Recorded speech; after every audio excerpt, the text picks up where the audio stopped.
Hey guys, in this session I'm going to explain you about what is promise.allSettled method, how it works and when to use it. I'm going to define two functions, one is resolved promise and another one is rejected promise. Constant resolved promise return new promise, and the promise will have the executor function that will have resolve and rejected callback functions. As the name specifies, we are going to resolve the promise after specified delay. So for that I am going to define setTimeout method, and this resolve promise will take data and delay as input parameters. Instead of setTimeout, just use the delay resolve data. Same way, let us define another method called rejected promise, and here we are going to reject it. Just name it as a reason. Assume in your project you have a requirement to make two parallel asynchronous calls, like getting the customer data and product data, and these two parallel calls are not dependent on each other. Then you can use the promise.allSettled method.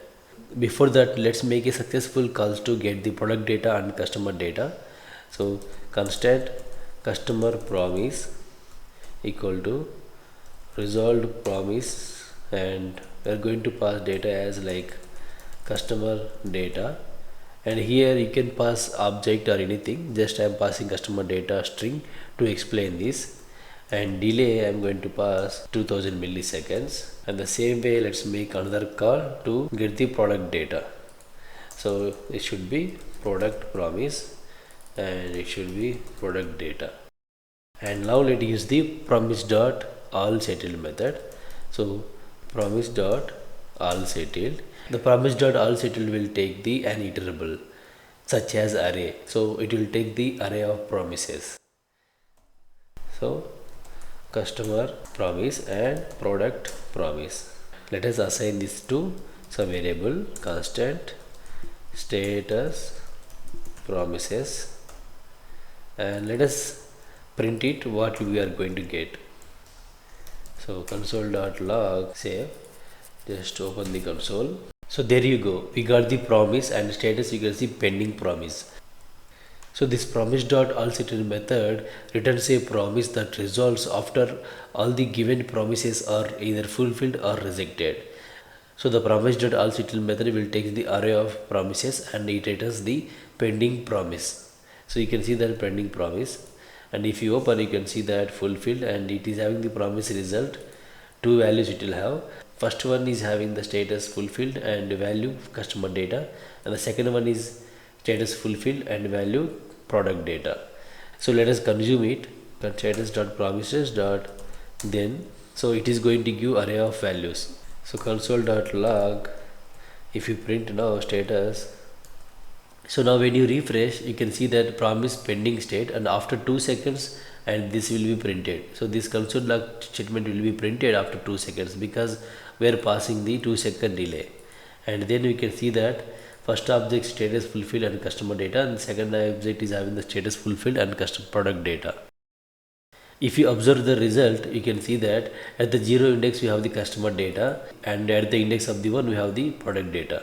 And here in the promise.allSettled method we passed customer promise first, then product promise. And let's say I'm going to give the delay of 3 seconds for the customer data, and let us see if it will change the order. Save it, and after 3 seconds you can see that customer data and product data. So order of the result will not change irrespective of the delay.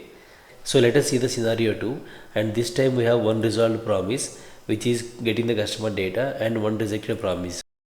Assume that we get some error while getting the product data. So we have one rejected promise and one resolved promise, and we are passing both promise to the promise.allSettled method, and then let us save it and see what will be happening. So we are going to get the result after 3 seconds because in the resolved promise we are having the 3 seconds and that is higher. And now when you open the result you can see that at the 0th index we have the status fulfilled and value customer data. So we have the customer data, and at the first index we have the status rejected because we have rejected promise. So the status is rejected, and you have the reason also. So because we passed the error here, there is some issue. So even though there is a issue in getting the product data, but this promise.allSettled method resolved the both promises and we got the status of both promises.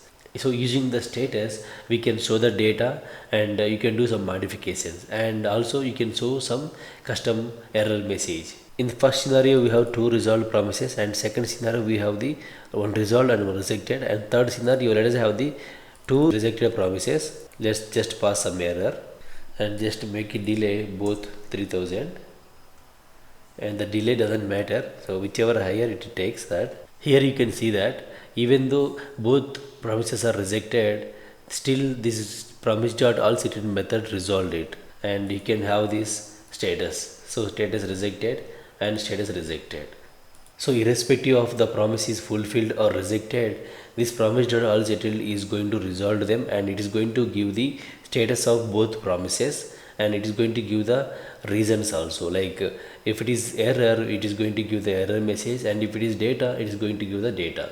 And this is very useful when you like to make the multiple asynchronous calls. This is about promise.allSettled method.